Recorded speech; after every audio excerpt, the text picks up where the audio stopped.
sebelum saya menikah tuh memang pengen cari bapak kandung saya, cuma kan saya bingung juga carinya di mana. Semarangnya kan gede, saya juga nggak tahu kayak gitu. Mukanya aja saya nggak tahu, kalau mau nyari gimana kayak gitu. Tapi sebelumnya kan memang ada protes kan ketika mengetahui bahwa saya pengen mualaf lagi, itu kan di awal dulu waktu saya mau disuruh pergi dari rumah itu. Jadi memang di awal ketika saya mau disuruh pergi sama bapak tiri saya, kan memang ibu saya kan juga sempat naik darah juga di tahun 2019 itu waktu lebaran itu. Nah, jadi waktu lebaran itu malah saya udah pisah sama kedua orang tua saya. لا تنسوا الاشتراك في قناة مؤلف تي في ومشاهدة الحلقات وضغط زر اللايك والاشتراك في القناة وإرساله إلى الأصدقاء. شكرا. Jadi beliau mengatakan bahwasanya jangan lupa ikuti ya dan tonton video-video yang ada di channel Mu'allaf TV. Oh ya, dan jangan lupa klik tombol like, kemudian komen dan subscribe.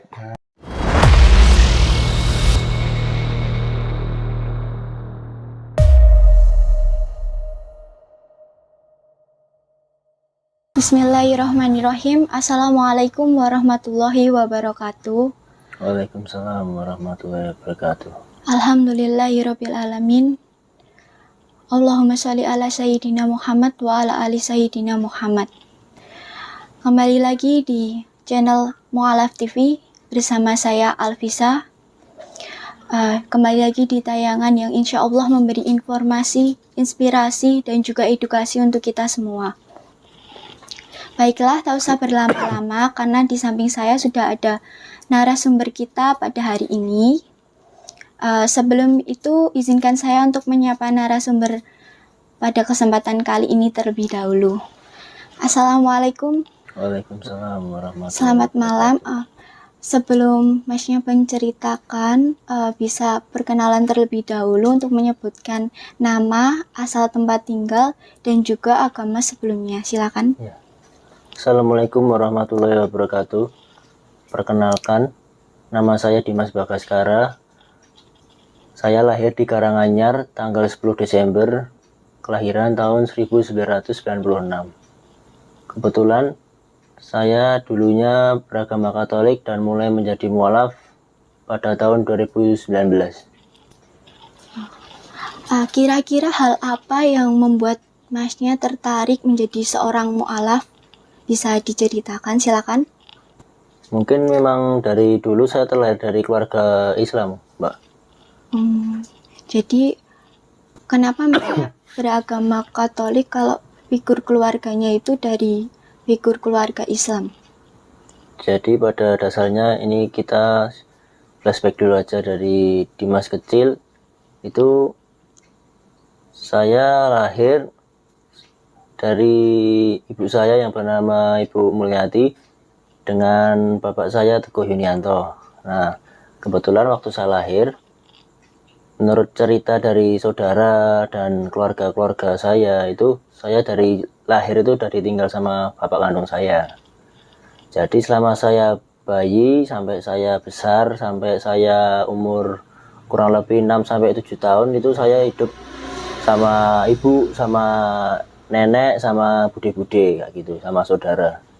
Jadi memang saya lahir sampai kelas 1 atau 2 itu memang saya udah Islam dari lahirnya. Nah, dan pada saat saya kelas 3, ibu saya mulai menikah lagi. Menikah lagi, dan ibu saya dapat jodoh dengan Bapak Hartanto, bapak tiri saya sekarang. Nah, kebetulan bapak tiri saya sekarang itu agamanya Katolik. Nah, sewaktu ibu saya menikah dengan Bapak Hartanto tersebut, ibu saya dari beragama Islam menjadi agama Katolik, mengikuti suami ya, kayak gitu. Nah, habis saya kelas 3 itu kan saya dari memang terlahir agama Islam. Kelas 3 ibu saya menikah sama bapak tiri saya tersebut. Nah, terus saya mulai diajarkan tentang agama Katolik. Jadi bapak saya itu mengedukasi tentang agama Katolik bagaimana. Dan dari yang pertama saya disekolahkan di SMP swasta yang yayasannya Katolik, lanjut 3 tahun di sana, berlanjut ke SMA juga, SMA swasta juga yang yayasannya Katolik juga. Nah, tapi ketika saya masuk di SMP swasta yayasan Katolik dan masuk di SMA swasta yayasan Katolik tersebut, tapi hati saya itu tidak bisa meninggalkan Islam. Memang dari dulunya kan saya terlahir dari keluarga Islam juga. Dulu waktu saya kecil juga saya aktif DPA, aktif menjadi remaja masjid juga. Ikut sholat 5 waktu di masjid sama orang tua juga, kayak gitu. Jadi semasa saya SMP sampai SMA tersebut saya tidak bisa menerima full 100% agama Katolik. Jadi kayak hati saya itu masih ada Islamnya. Nah, semenjak saat itu mulai kuliah saya belajar lagi, mulai mengikuti kajian mungkin dari YouTube, mungkin dari daerah Solo ada banyak kajian. Terus saya kuliah juga di STIAUB. Kebetulan teman-teman saya juga lingkungan saya circle-nya Islam semua. Nah, pada saat itu semakin saya intens untuk mengikuti untuk masuk ke ajaran Islam lagi. Nah, mulai di saat itu saya mulai mengikuti pelajaran agama Islam dari mata pelajaran kuliah saya juga ada manajemen syariah dan sebagainya. Mulai dari situ berawal lagi, saya mulai mempelajari pelajaran Islam. Terus mulai saat itu saya juga menemukan jodoh saya di kampus saya tersebut yang sekarang menjadi istri saya. Subhanallah. Nah, mulai dari saat itu mulai timbul konflik bagi saya sendiri maupun keluarga istri saya. Nah, jadi ketika saya kuliah semester 1 itu udah memang keluarga dari saya, keluarga bapak saya itu memang udah mau wanti-wanti kalau bisa cari jodoh itu yang seiman itu. Nah, adalah Dimas sendiri kan dapat pacar agamanya Islam. Nah, terus kebetulan memang Dimas kan sewaktu masuk di kuliah kan memang sudah mulai mempelajari Islam juga. Karena memang semasa SMP dan SMA Dimas tidak bisa menerima agama Katolik. Nah, seperti itu. Nah, kebetulan saya sekolah di STIAUB itu menemukan pacar saya yang sekarang menjadi jodoh saya itu, mulailah saya mempelajari lebih dalam.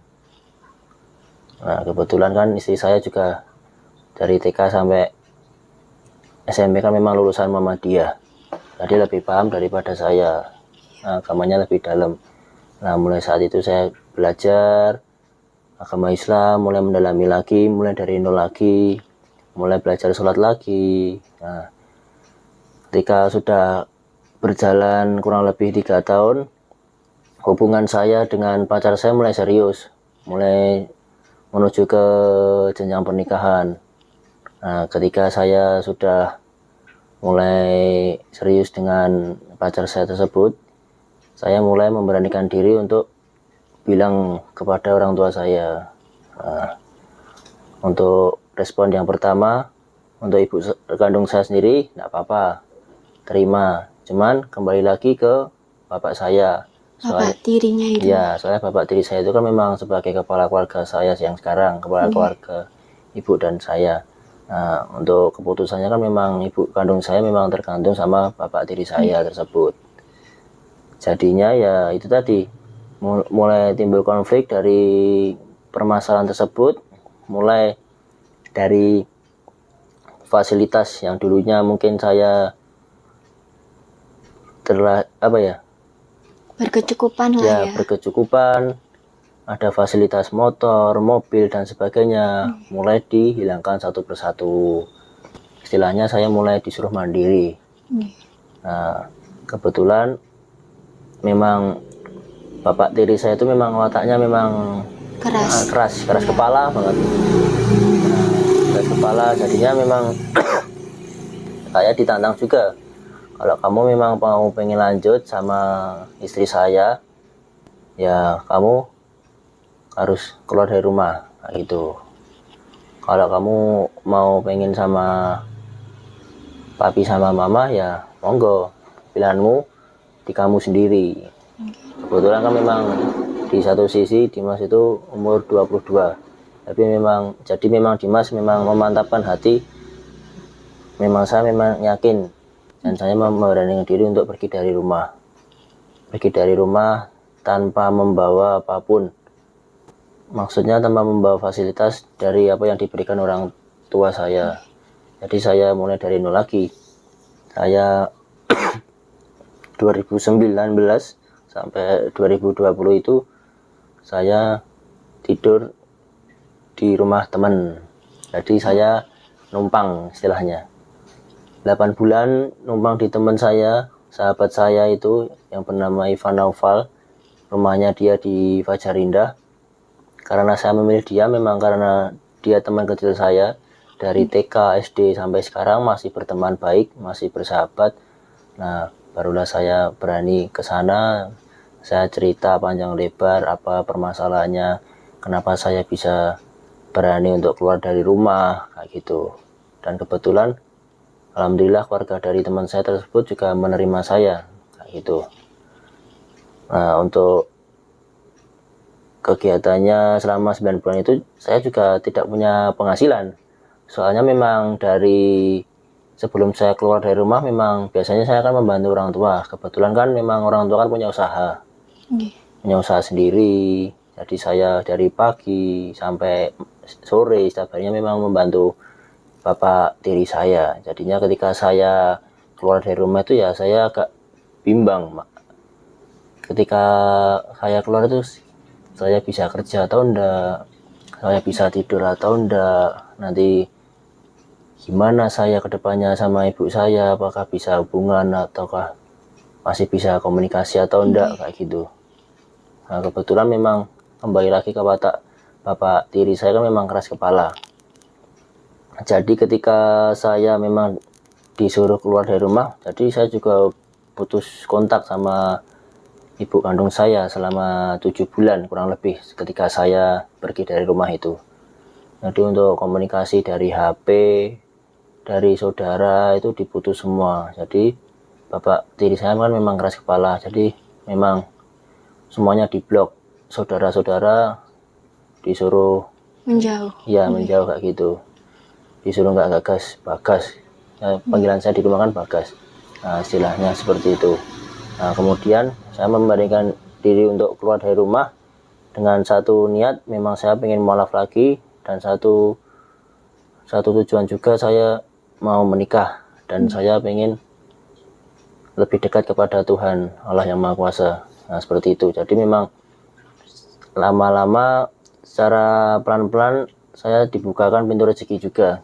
Dari semulanya saya 7 bulan nggak ngapa-ngapain, walaupun saya pergi saya nggak punya pekerjaan, nggak punya fasilitas yang seperti dulu, tapi memang niat saya seperti itu. Tapi memang Dimas sendiri lebih ke menguatkan iman juga secara hati dan nurani. Saya mendekatkan diri kepada Tuhan, minta perlindungan, minta pencerahan, minta ridhonya, apakah jalan yang Dimas pilih ini sudah benar atau salah, ataukah memang sudah di ridhonya. Nah, seperti itu. Nah, ketika saya mulai bimbang, mulai hidup 7 bulan sendiri, penghasilan juga menurun, tabungan saya maksudnya. Nah, lalu saya mulai kerja di perusahaan swasta juga, bagian seluler.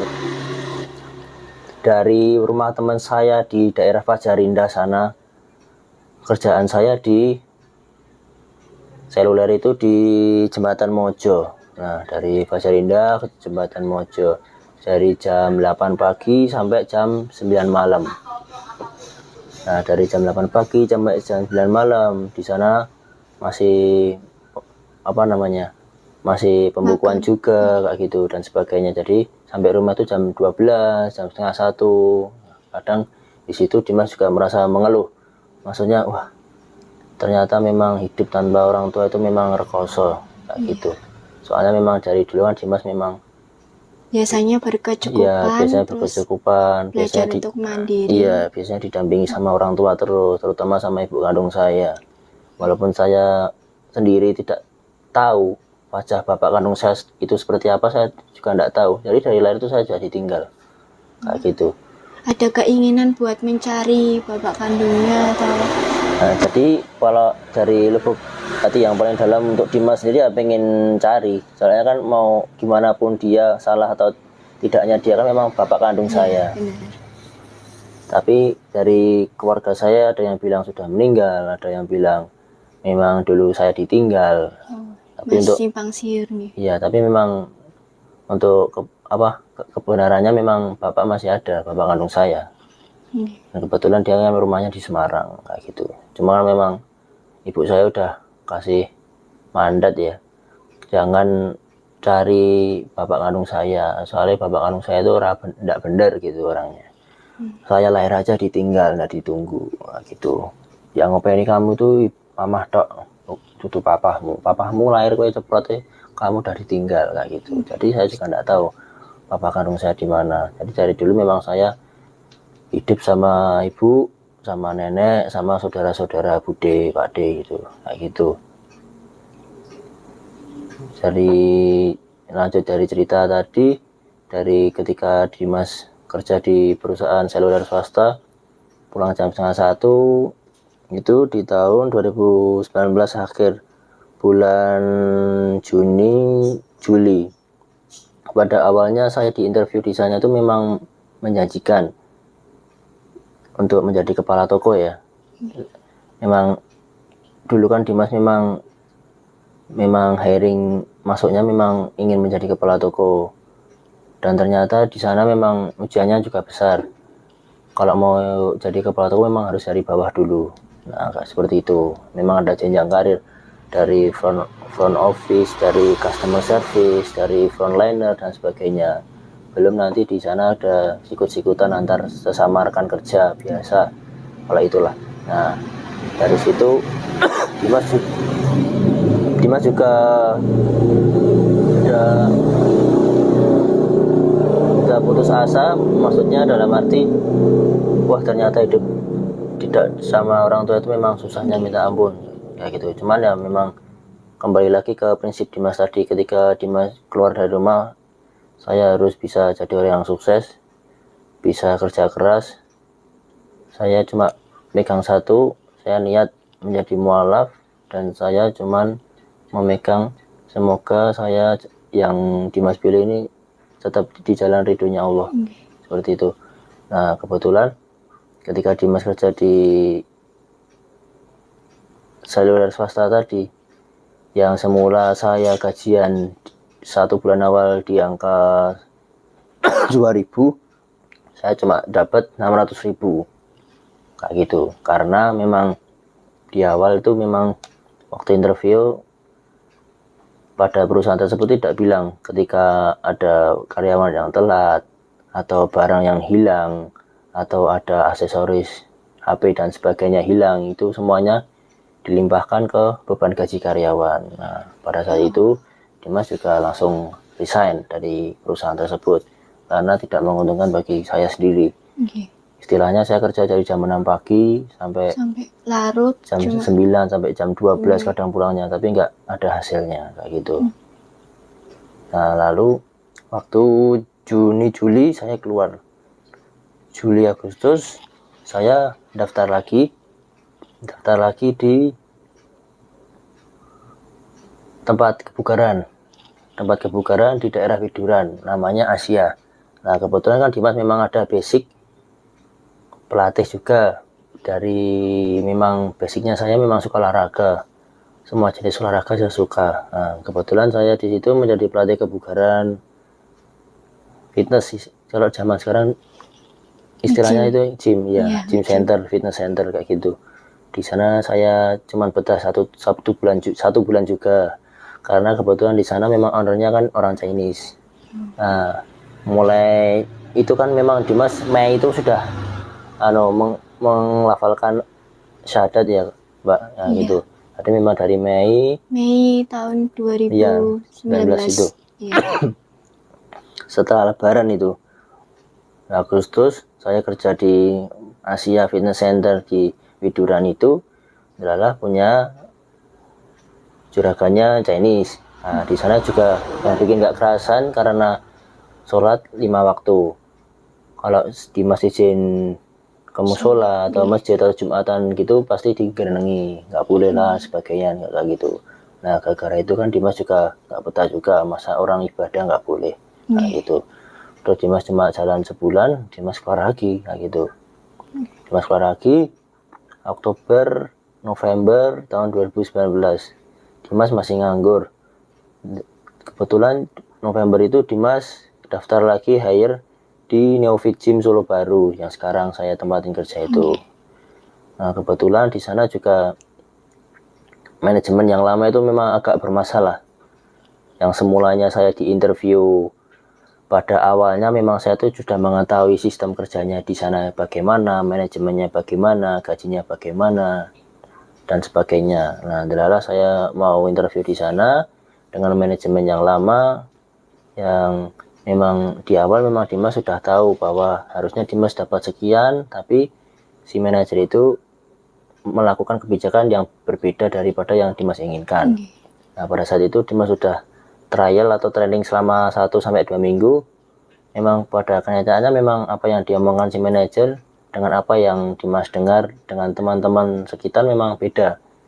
Nah jadi seperti Dimas dizolimi lah, seperti itulah. Jadi ya Dimas nggak bisa lanjut lagi. Selama November itu sampai Desember Dimas off kerja tanpa penghasilan sama sekali. Posisinya berarti masih di numpang di rumah temennya. Iya masih numpang di rumah temen yang Fajar Indah itu. Nah Desembernya tanggal 27 itu Dimas menikah sama pacar saya yang sekarang jadi jodoh saya itu. Nah mulailah pada dasarnya di situ Dimas memang sudah apa ya, sudah gimana ya, sudah bertekad pada awalnya memang pengen menikah. Dan kebetulan memang Dimas kan sudah nggak punya penghasilan. Saya juga sudah ngomong sama pihak keluarga dari istri saya dengan Dimas yang sekarang yang tidak punya apa-apa, yang belum ada pekerjaan, apakah pihak keluarga dan istri saya bisa menerima saya dengan keadaan saya seperti ini gitu. Alhamdulillah pihak keluarga dari istri saya menerima saya, lalu saya memberanikan diri untuk menikah pada 27 Desember tersebut. Nah kebetulan apa yang harus dilakukan ketika mau menikah syaratnya kan banyak, Mbak. Nah lalu Dimas memberikan diri untuk pulang. Waktu saya memberanikan diri untuk meminta syarat-syarat itu masih susah juga, soalnya kan saya harus ke Pak RT, Pak RW, kelurahan dan sebagainya. Delala kan Pak RT-nya bapak saya sendiri juga. Nah bapak tiri saya sendiri juga, jadi kan susah, apa-apa susah, harus ada tanda tangan, harus ada cap dan sebagainya.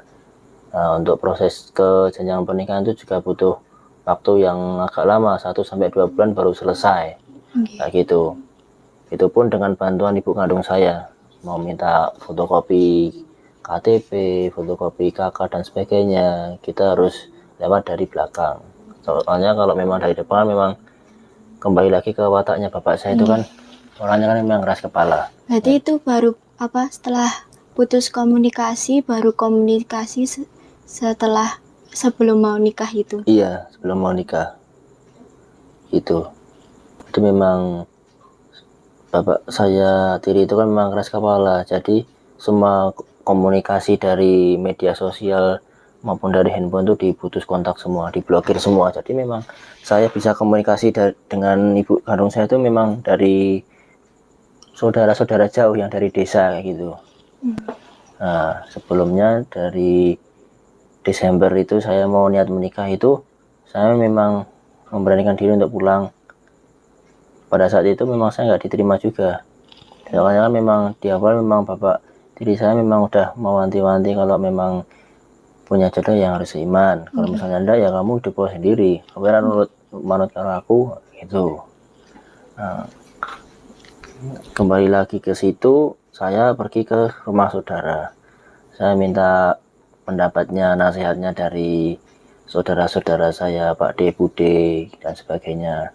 Memang kalau itu niatmu ya, tekadmu seperti itu ya, lakonono gas, kayak gitu. Semua kan memang udah ada yang ngatur di tangan Allah. Nah, ketika saudara semua menyepakati hal itu, lalu saya juga meminta doa restu juga kepada ibu saya. Seperti itu. Ibu saya juga sudah merestui ketika saya mau menikah dengan istri saya yang sekarang itu. Cuman kembali lagi tanpa sepengetahuan bapak tiri saya, seperti itu. Jadi ketika Dimas pada Desember itu menikah, saya tidak didampingi oleh bapak kandung maupun bapak tiri saya. Tapi bapak kandungnya tahu akhirnya kalau Mas Dimas mau menikah. Nggak tahu. Oh, belum tahu sampai Iya, sekarang. sampai sekarang punya anak pun belum tahu. Mungkin bapak tiri saya juga belum tahu kalau saya juga sudah punya anak. Kalau saya menikah mungkin bapak tiri saya sudah tahu. Nah, sebetulnya memang Dimas sebelum saya menikah itu memang pengen cari bapak kandung saya, cuma kan saya bingung juga carinya di mana. Semarangnya kan gede, saya juga nggak tahu kayak gitu. Mukanya aja saya nggak tahu, kalau mau nyari gimana kayak gitu. Jadi bingung sendiri. Pada saat itu cuma saya minta tolong sama ibu kandung saya saja. Semua apapun syarat-syaratnya saya minta tolong sama ibu kandung saya. Alhamdulillah berjalan lancar. Desember tanggal 27 saya menikah, seperti itu. Respon pertama ibunya Mas Dimas waktu Mas Dimas mau nikah langsung welcome atau ada protes atau gimana yang beliau lah yang Kalau masalah protes atau welcome-nya memang sudah welcome, tapi sebelumnya kan memang ada protes kan ketika mengetahui bahwa saya pengen mualaf lagi, itu kan di awal dulu waktu saya mau disuruh pergi dari rumah itu. Jadi memang di awal ketika saya mau disuruh pergi sama bapak tiri saya kan memang ibu saya kan juga sempat naik darah juga di tahun 2019 itu waktu lebaran itu. Nah, jadi waktu lebaran itu malah saya udah pisah sama kedua orang tua saya sampai sekarang. Seperti itu. Desember saya menikah. Nah, mulailah di sana saya rezekinya mulai terbuka lagi. Seperti itu. Pada dasarnya memang Dimas juga udah pesimis. Apa ya benar toh kalau orang yang menikah itu memang membukakan pintu rezeki, orang yang memiliki anak, orang pasangan suami istri yang sudah memiliki anak bakalan ada pintu rezeki juga. Ternyata memang sekarang memang Dimas juga menikmati apa yang dibicarakan atau yang diomongkan oleh saudara-saudara saya tersebut.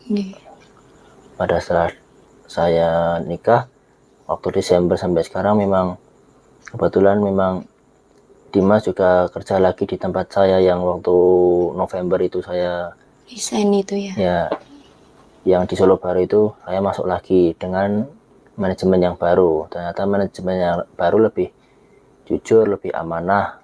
Nah, seperti itu. Jadi Dimas masuk ke sana lagi. Desember masuk 2020 sampai sekarang. Nah, adalah kebetulan memang Dimas awalnya memang menjadi pelatih. Sampai sekarang udah 1 tahun jabatan menjadi pelatih. Sekarang bisa ada jenjang karir memang di sana.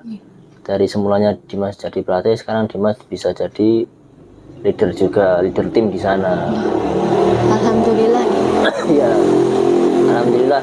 Yang dulunya memang Dimas susah payah untuk cari kerja, montang-manting sana sini, seperti itu dari perusahaan A, B ke sekarang yang memang sudah mungkin ditakdirkan sama Allah. Mungkin jalannya udah terbuka. Seperti ini ya.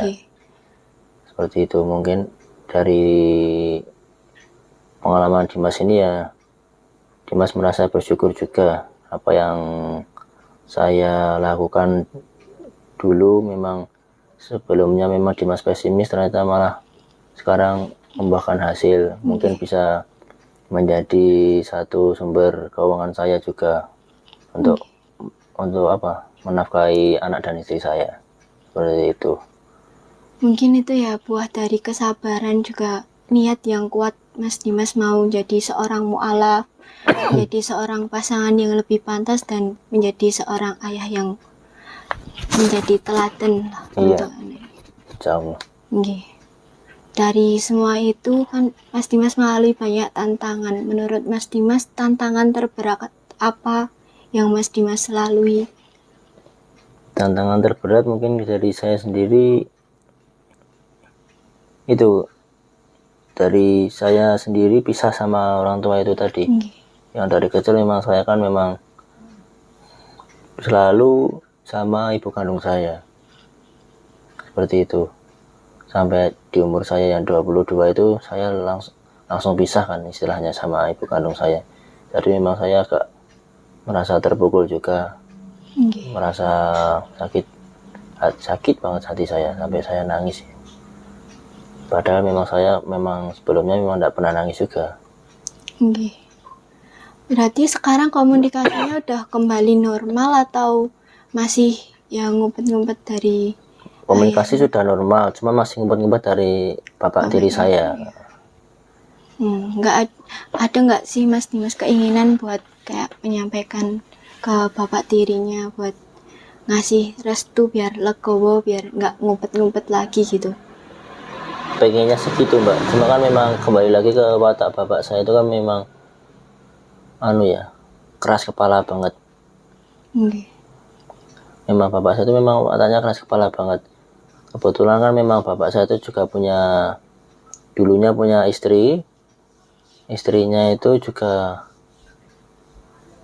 ketahuan selingkuh di rumah yang saya tempati dulu. Nah, rumah saya tempati dulu ketahuan selingkuh, mantan istrinya itu bapak cowok yang diselingkuh itu di rumahnya. Ya Allah.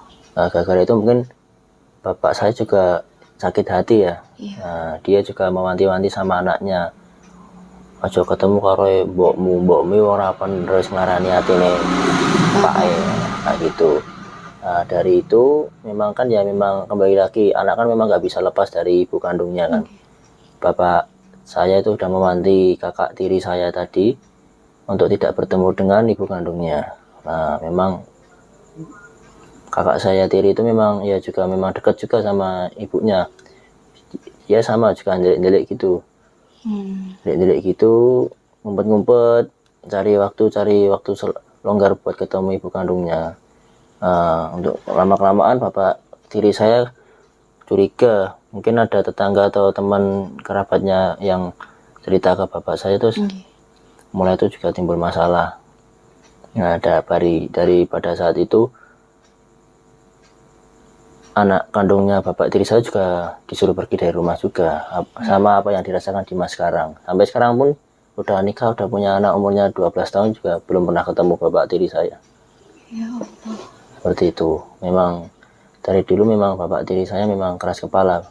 Sebelum Dimas masuk ke kehidupannya bapak tiri saya memang sudah ada Kokoh cerita sama seperti itu. pendiriannya. Iya, dia memang wataknya keras kepala, emang seperti itu. Kalau ndak A ya ndak A kayak gitu.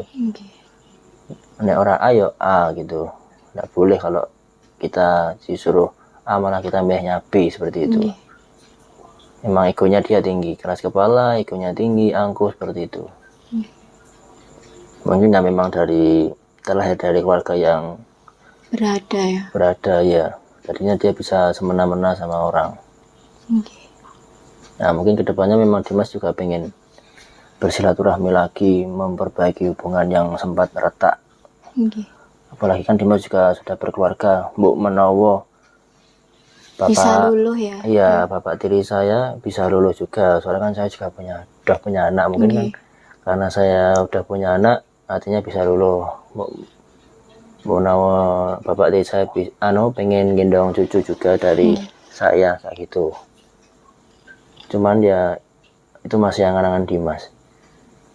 Ya, semoga cita-cita Dimas ya memang semoga bisa berkumpul lagi menjadi satu keluarga yang sakinah mawaddah warahmah. Amin amin ya rabbal Dan alamin. jangan Dimas ya juga itu nanti waktu lebaran besok mungkin Dimas harus memberanikan diri untuk Sowan ke sana nggih. ya ke Cokronagaran rumah saya itu hiburan juga. Nggih.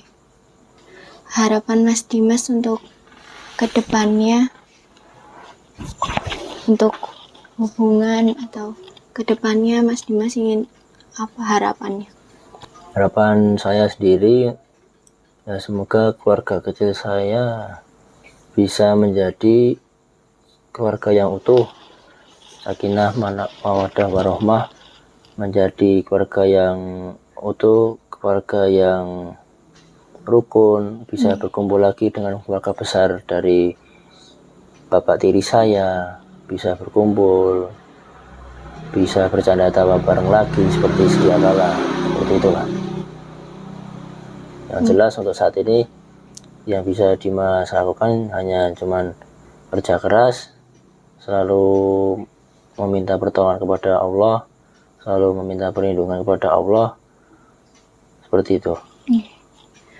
Kalau boleh tahu kan Mas Dimas waktu mau menikah tuh sharing-sharing di keluarga Bude sama Pak Dinya Mas Dimas. Itu dari pihak ibu atau dari pihak ayah tiri? Dari pihak ibu, Pihak ibu. Respon pertama yang mereka layangkan ke Mas Dimas apa? ya Welcome atau welcome. Soalnya kan memang saya minta izin restu kan memang dari keluarga ibu kandung saya. Memang sebelumnya kan memang semua keluarga saudara saya kan memang sudah tahu kan, memang dari dulu kan memang Dimas lahir dari Islam juga. Jadi memang hampir 80% keluarga di ibu saya memang Islam semua. Cuman yang jadi Katolik kan cuma mama saya itu sekarang. Nah, gitu.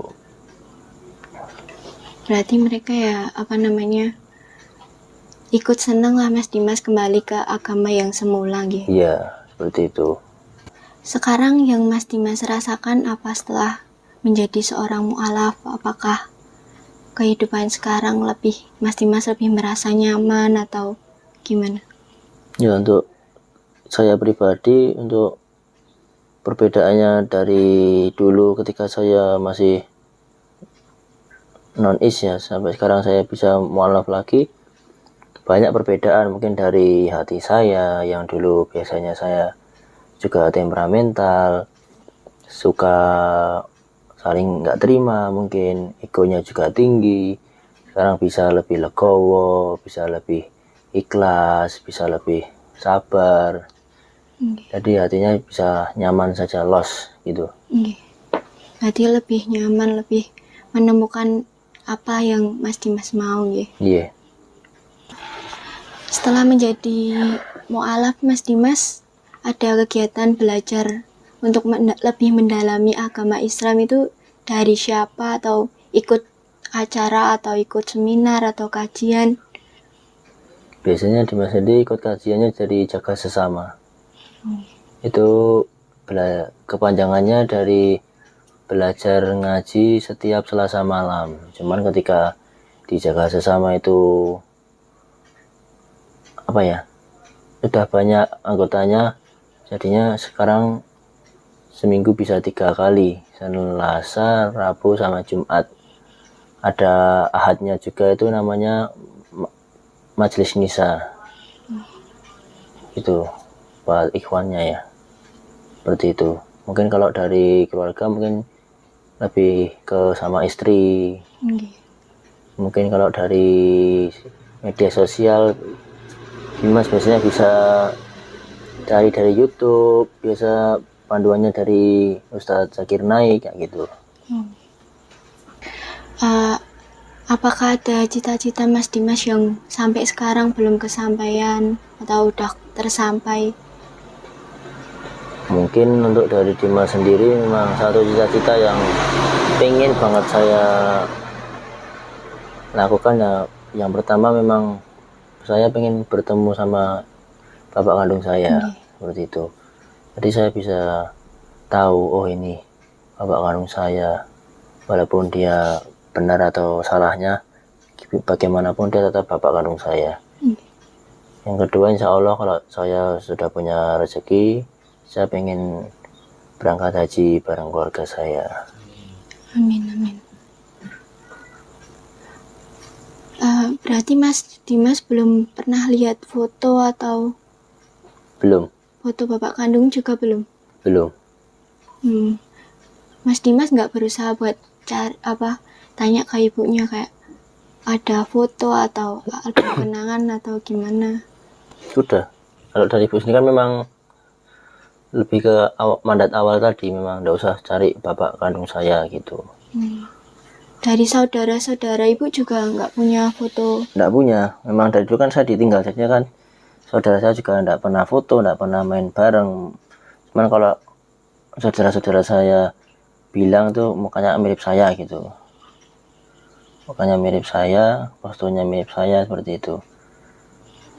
Terus Mas Dimas kok bisa tahu beliau ada di Semarang itu dari saudara? Dari akte nikahnya ibu kandung. Oh, Kan dulu waktu saya mau menikah kan harus ada syaratnya, akte nikah dari bapak ibu. Kalau yang udah cerai ya akte cerai kayak gitu. Cuman ketika ibu nggak ada akte cerai atau apa ya lupa saya, KTP bapak kandung saya kan harus ada surat gantinya. Ibu mengambil keputusan untuk mengganti KTP bapak kandung saya dengan surat kematian. Jadi bapak kandung saya itu diaku mati gitu. Kalau kayak gitu nanti nggak bisa soalnya di KUA. Harus ada bapak kandungnya datang. Kalau masih hidup soalnya. Emang masih hidup. Cuma kan karena nggak bisa ketemu, diaku mati kayak gitu. nggih. Sebelum menuju ke penutup, ada nggak kesan dan pesan Mas Dimas untuk yang udah beragama Islam maupun yang mau menjadi seorang mu'alaf? Silakan. Mungkin kalau dari Dimas sendiri, untuk orang yang mau ingin menjadi mu'alaf, pedomannya cuma satu saja. Ikuti apa kata hati Anda, baik buruknya Allah selalu meridhoi, selalu merestuinya. Keyakinan kayaknya. Niat dan keyakinan. Kalau untuk yang sudah beragama Islam ada kesan dan pesannya? Mungkin lebih ke mengikuti sunnah dan ajaran-ajarannya, seperti itu saja. Apa yang baik, apa yang tidak boleh dilakukan, jangan dilakukan, seperti itu saja. Lebih mendalam Islam ya, intinya. Terima kasih waktunya. Semoga cerita yang Mas Dimas bagikan bisa menginspirasi banyak orang di sana. Amin. Dan membuat yang ingin masuk Islam menjadi lebih teguh keyakinannya dan lebih mempunyai rasa percaya diri yang dalam. Semoga cerita ini juga membawa barokah dan berkah buat Mas Dimas karena telah berbagi. Amin, insyaallah. Terima kasih. Apabila ada salah kata, perbuatan maupun ucapan, itu semata-mata datangnya dari saya, dan apabila ada suatu kelebihan, semata-mata datangnya dari Allah SWT. Saya Alfisabilillah pamit undur diri. Wassalamualaikum warahmatullahi wabarakatuh.